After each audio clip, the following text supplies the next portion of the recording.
नमस्कार, मैं हूं रंजीत झा। आपको क्या लगता है कि सरकारें कोई बजट आपके हित के लिए बना रही हैं? जी नहीं, इनका एक ही मकसद होता है कि कैसे कॉरपोरेट को फायदा पहुंचाया जाए।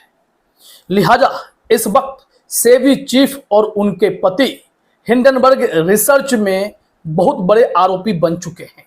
अडानी के साथ उनका कनेक्शन और फिर क्विड प्रो क्वो की जो बात होती है, इसके बदले वो मिलेगा और तुम उसके बदले ये देना, इस सिस्टम की सबसे बड़ी भागीदार बनते हुए सामने जब आप पहुंची हैं तो सफाई पर सफाई देती फिर रही हैं। यह होता है सबसे बड़ा शोध और सबसे बड़ी रिपोर्ट, जिसके बाद ऐसे ऐसे लोगों के पसीने छूटने लगते हैं। लेकिन सरकार की मिलीभगत क्या है? कल शाम हमने आपको एक लाइव सेशन में जानकारी दी थी कि माधवीपुरी बुच को सेबी का सदस्य फिर चेयरमैन बनाने की प्रक्रिया में जो अपॉइंटमेंट कमेटी ऑफ कैबिनेट है एसीसी, उसने खूब लापरवाही बरती या फिर जानबूझकर चीजों को नजरअंदाज किया। माधवीपुरी बुच कभी भी उनका कोई सरकार से कोई वास्ता नहीं रहा, फिर भी डायरेक्टली उन्हें सेबी में पहले मेंबर फिर चेयरपर्सन बना दिया गया। इसको लेकर भी अब सवाल उठे हैं। लेकिन अडानी के साथ इनके कनेक्शन क्या है? अडानी सफाई दे रहे कि हमसे कोई कमर्शियल कनेक्शन नहीं है। खुद माधवीपुरी बुच और उनके पति प्राइवेट स्टेटमेंट जारी कर रहे हैं कि हमें बदनाम करने की कोशिश हो रही है, हमने ऐसा कुछ नहीं किया। जबकि धवल बुच के जो भी रिकॉर्ड सामने आए हैं वो हैरान करने वाले हैं। सरकार ने इस बार जो बजट बनाए उसमें REIT के रिलैक्सेशन को लेकर जो कैपिटल गेन टैक्स होता है उसके मामले में गजब का फैसला लिया। और वो फैसला इसलिए हैरान करने वाला है क्योंकि खेल बहुत बड़ा हुआ है। REIT को सबसे बड़ा भविष्य बताने वाली माधवीपुरी बुच सेबी चेयरपर्सन रहते हुए इसकी तारीफ, इसकी वकालत करने वाली माधवीपुरी बुच अब खुद फंसती नजर आ रही हैं, क्योंकि REIT से जुड़े संस्था ब्लैक स्टोन में उनके पति सीनियर एडवाइजर हैं, जो पेशे से इंजीनियर रहे, लेकिन अचानक से उन्हें जबरदस्ती वहां इसलिए बिठाया गया कि माधवीपुरी बुच के जरिए ब्लैक स्टोन और REIT को फायदा पहुंच सके। अब इस पूरे खेल को अगर आप सिलसिलेवार तरीके से समझना चाहते हैं तो अब मैं गुरदीप सिंह सपाल साहब के द्वारा किए गए रिसर्च के जरिए पूरी रिपोर्ट आपके सामने रखता हूं, ताकि सारी बातें खुलकर क्लियर हो जाएं और आप आसानी से समझ भी सकें कि यहाँ देश में कैसे हमारी इकोनॉमी में सेंध लगाने की कोशिश हो रही है और कोई अपना फायदा देख रहा है तो सरकारें उसकी मदद करने में जुटी हुई हैं। मोदी सरकार और अमित शाह पूरी तरीके से, या नरेंद्र मोदी को भी कह लें, वो सब भी इसमें जिम्मेदार नजर आ रहे हैं। कहा जा रहा है गुरदीप सिंह के द्वारा कि अभी हिंडनबर्ग की नई रिपोर्ट से बवाल मचा हुआ है, उसको आसान शब्दों में कैसे समझे। तो उन्होंने जो अपनी डिटेलिंग की है उसके हिसाब से यह है कि पिछले कुछ साल में भारत में REIT कंपनी खोलने की शुरुआत हुई। REIT मतलब होता है रियल एस्टेट इन्वेस्टमेंट ट्रस्ट। जैसे म्यूचुअल फंड्स शेयर में पैसा लगाते हैं, वैसे REIT रियल एस्टेट में पैसा लगाते हैं। उनसे होने वाली किराए की आय ही इनका आय स्रोत होती है। विदेशों में ये काफी प्रचलित हैं। वहां बड़ी बड़ी रेंटल ऑर्गेनाइजेशंस होती हैं जो सिर्फ किराए पर देने के लिए कमर्शियल और रहने के फ्लैट्स बनाते हैं। ब्लैक स्टोन दुनिया की सबसे बड़ी REIT इन्वेस्टर और स्पॉन्सर कंपनियों में से है। ब्लैक स्टोन ने भारत में 2 REIT कंपनी को स्पॉन्सर किया। सेबी चेयरमैन माधवी बुच के पति धवल बुच इसी ब्लैक स्टोन ग्रुप में एडवाइजर नियुक्त किए गए थे। यहाँ चेयरपर्सन कहना ठीक होगा क्योंकि वो महिला हैं, या चेयरवुमन कह सकते हैं। अब देखिए पूरी कहानी आगे है क्या।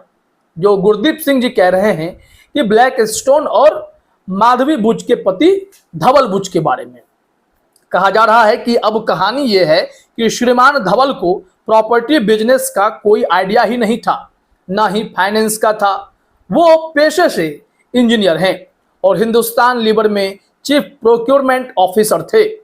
पर माधवी बुच को सेबी का सदस्य बनाने के पहले उनको ब्लैक स्टोन ने अपना एडवाइजर बना लिया। माधवी बुच सेबी की सदस्य रहने के बाद उसकी चेयरपर्सन भी बन गई। इस दौरान उन्होंने देश में आरईआईटीएस से संबंधित कई रेगुलेटरी चेंजेस किए, जिनका सीधा फायदा ब्लैकस्टोन जैसे ग्रुप्स को हो रहा था। अब इसी दौरान जो आगे घटना घटी है, बताया जा रहा है कि जब ब्लैकस्टोन को इन्होंने फायदा पहुंचाने के लिए कई नियामक बदलाव किए, तो सवाल अब उठने लगा है कि क्या सिर्फ और सिर्फ ब्लैकस्टोन को इसलिए फायदा पहुंचाया जा रहा था कि उनके पति इस कंपनी में सीनियर एडवाइजर हैं और वो अपनी सलाह क्या अपनी पत्नी को दे रहे थे कि हमारी कंपनी को फायदा पहुंचाओ, तभी तो आरईआईटी की खुली वकालत करती ये नजर आई थी। कहा जा रहा है कि इसी दौरान सेबी ने ब्लैकस्टोन की दो कंपनी माइंड स्पेस और नेक्सस सेलेक्ट ट्रस्ट को आईपीओ की मंजूरी भी दी। 7 महीने पहले दिसंबर 2023 में ब्लैकस्टोन ने एक और आरईआईटी कंपनी एम्बेसी आरईआईटी में अपना सारा हिस्सा करीब 710 करोड़ में बेच दिया। आरोप यह है कि जिस ग्रुप को सेबी के निर्देशों से फायदा हो रहा था, उसी ग्रुप ने सेबी की चेयरपर्सन के पति को अपना एडवाइजर बना रखा था। माधवी बुच ने यह कहा है कि उनके पति अपनी एक्सपर्टीज के चलते एडवाइजर बने थे, उनके सेबी में आने से पहले बन गए थे और उन्होंने ब्लैकस्टोन संबंधित मामलों से खुद को रिक्यूज किया हुआ था। अब मतलब इनका कहना था कि हम इनसे खुद को अलग कर रखे थे, हमारा कोई वास्ता भी नहीं था। खुद माधवीपुरी बुच जिस कंपनी में ज्वाइंट रूप से, संयुक्त रूप से मालिकाना हक रखती थी, उन्होंने तमाम प्रॉपर्टी, तमाम एसेट्स जो है अपने पति के नाम ट्रांसफर कर दिए ताकि सेबी में उन्हें कोई दिक्कत ना हो।